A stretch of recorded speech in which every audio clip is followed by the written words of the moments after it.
जब भी कोई ट्रॉफ़ी होती है, चाहे वर्ल्ड कप हो, चैंपियंस ट्रॉफ़ी हो, किसी भी तरीके की इंटरनेशनल लेवल पे, तो अगर इंडिया बाहर हो जाती है तो हम ये ज़रूर मनाते हैं कि पाकिस्तान वो ट्रॉफ़ी कैसे भी करके ना जीते।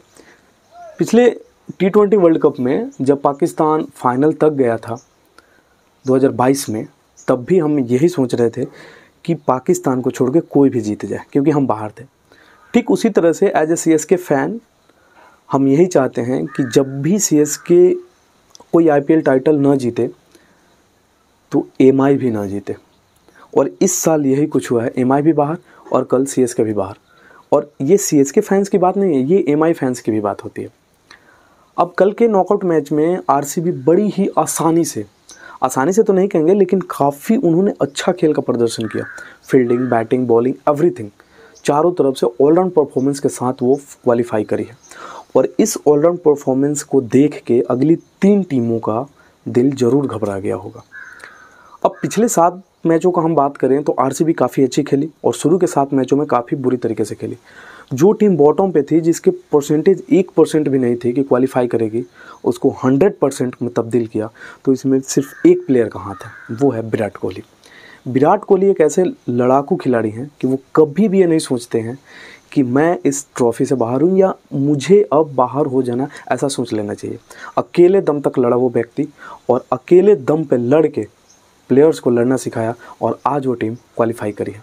भगवान करे कि फाइनल इस बार का जैसे वोमेंस में RCB जीती, ठीक उसी तरह से मेंस IPL में भी RCB ही जीते। RCB पिछले 16 सालों से RCB कोई भी टाइटल नहीं जीती है।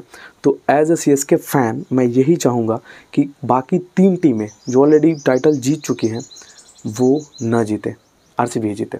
अच्छा, कल के मैच में काफ़ी सारी दिलचस्प घटनाएं हुई। सबसे पहला तो फाफ डू प्लेसिस का आउट होना सैम करन के हाथों से लग के। कुछ लोग अपना राय ये दे रहे हैं कि नहीं, फाफ डू प्लेसिस गलती से आउट हुआ, थर्ड अंपायर की चोरी है। भैया, थर्ड अंपायर की उसमें क्या चोरी है?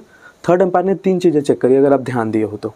सबसे पहली चीज़ उन्होंने चेक करी कि सैम करन के हाथ से बॉल लगी है, अल्ट्रा ऐसे चेक हुआ फाइनल। दूसरी चीज़ ये चेक हुई कि बॉल विकेट को हिट करी तो इनका बैट कहाँ था। तो ये उस समय पता नहीं चल पा रहा था कि बैट ज़मीन को टच कर गया है या एयर में है। ठीक है, तो थर्ड अंपायर ने एक अच्छा सा रास्ता इसका ये निकाला, बोला कि तब तक आप मूव कराओ जब तक बॉल विकेट को हिट करने के बाद क्या इनके बैट में मूवमेंट है। तो हाँ, मूवमेंट था। और मूवमेंट कब होगा? जब ज़मीन में बैट एक बार टच कर जाएगी तो मूवमेंट होगा क्या? कोई नहीं होगा। तो इसलिए थर्ड अंपायर का फैसला पूरी तरीके से सही था, फाफ डू प्लेसिस आउट थे। और दूसरा दिलचस्प घटना ये हुआ, जब शार्दुल ठाकुर की गेंद पे ग्रीन को LBW का अपील हुआ, महेंद्र सिंह धोनी साहब बोल दिए थे कि भाई मत लो रिव्यू, लेकिन शार्दुल ठाकुर अड़े रहे और रिव्यू ले लिया। और अंत में क्या पता चला कि Dhoni review system is always right. Shardul review system का कोई मतलब नहीं है। जब धोनी बोल दिए कि आउट नहीं है तो नहीं है। अच्छा, इन दिलचस्प घटनाओं के अलावा भी कुछ चीज़ें हुई। अब एज ए CSK फ़ैन हम लोगों को लगा था कि आसानी से 200 का पार का जो ये बड़ा सा टारगेट है, खैर मैच तो नहीं जीतेगी, लेकिन 18 रन का जो ये टारगेट था, 18 रन से कम से हारना है, वो आसानी से चेंज हो सकता था। 201 रन मारना था CSK को। अंतिम ओवर में मात्र 17 रन की ज़रूरत थी। पहले ही बॉल पे जैसे छक्का लगा, और छक्का ऐसा वैसा नहीं लगा, इस पूरे IPL का सबसे बड़ा छक्का महेंद्र सिंह धोनी के बैट से गया 110 मीटर, और गेंद सीधा तीसरे टियर से पूरे मैदान के बाहर चली गई। तो ये धोनी की पावर है। अब जैसे ये छक्का लगा तो हम सबको लगा कि नहीं, अब मैच आसानी से हम लोग जीत रहे हैं। लेकिन अगली गेंद पे क्या हुआ? अगली गेंद फिर से ओवर पिच थी और महेंद्र सिंह धोनी पूरी ताकत लगा के इसको भी मारे थे, लेकिन बॉल जो थी बैट के बॉटम पे लग गई। और बॉटम पे जब लगी तो पूरी ताकत बॉल पे डिलीवर नहीं हो पाई, जिसका नतीजा ये हुआ कि बाउंड्री पे बहुत ही आसान कैच हो गया। मतलब थोड़ा सा अगर उसमें थोड़ा सा और हिट होता ना तो वो छक्का रहता। और इस तरीके से महेंद्र सिंह धोनी का विकेट गिरा। महेंद्र सिंह धोनी का जब विकेट गिरा तो हमें लगा था कि पिछले फाइनल में जब 2 गेंदों पे 10 रनों की ज़रूरत थी, तब जडेजा आराम से मार दिए थे। तो इसमें भी लगा था कि हो सकता है कुछ ऐसा और शार्दुल अगली गेंद पे सिंगल ले ले, लेकिन हुआ कुछ नहीं। अगली गेंद डॉट हो गई। अब 3 गेंदों में 11 रनों की ज़रूरत थी। उसकी अगली गेंद पे लगा कि शार्दुल ठाकुर फिर से कुछ करेंगे, तो हाँ, सिंगल ले लिया। अब 2 गेंदों पे 10 रनों की ज़रूरत। पिछला फाइनल का 2 कॉपी पेस्ट यहाँ पे हो गया। लेकिन इस बार बॉलर मोहित शर्मा नहीं थे, इस बार बॉलर यश दयाल थे। और यश दयाल अपने जीवन की सबसे बढ़िया डिलीवरी 20वें ओवर की 5वीं गेंद करी आउटसाइड द ऑफ स्टंप, और बाउंसर मार दिया। अब मोहित शर्मा और यश दयाल में इतना ही सा फ़र्क हुआ, मोहित शर्मा उस समय यॉर्कर मारने की कोशिश करी थी जिसके कारण छक्का और चौका लग गया, लेकिन यश दयाल रविंद्र जडेजा के रीच से काफ़ी दूर बॉल फेंक दिए, जिसका नतीजा ये हुआ कि दोनों बॉल, अंतिम के दोनों बॉल डॉट हो गया।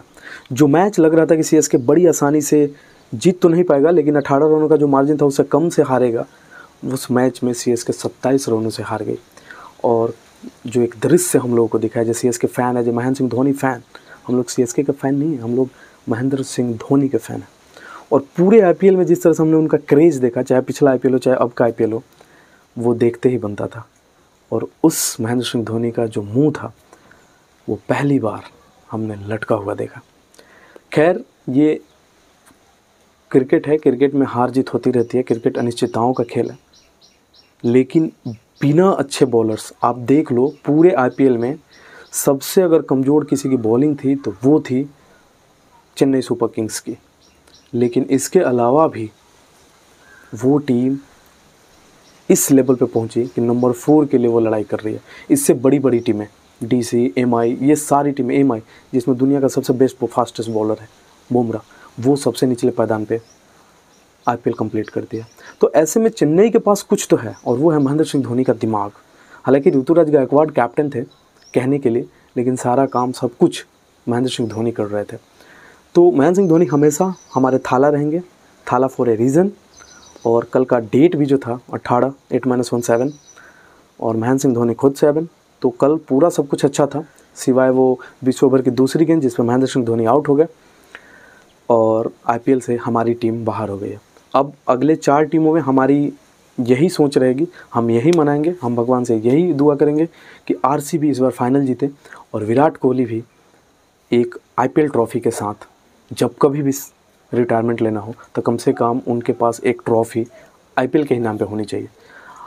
विराट कोहली एक बहुत ही अच्छे प्लेयर हैं। खैर, उनकी टीम अच्छी नहीं चल रही है, उनमें उनकी कोई गलती नहीं है।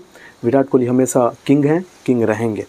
अगर आपको वीडियो अच्छा लगा और ऐसे ढेर सारे वीडियोज़ आप देखना चाहते हो तो मुझे आप अगर फेसबुक पे देख रहे हो तो फॉलो कर लो, और अगर आप इंस्टाग्राम पे देख रहे हो तो भी फॉलो कर लो, और यूट्यूब पे देख रहे हो तो वहाँ सब्सक्राइब करना ना भूलें। मिलते हैं नेक्स्ट वीडियो में नए टॉपिक के साथ। तब तक के लिए गुड डे।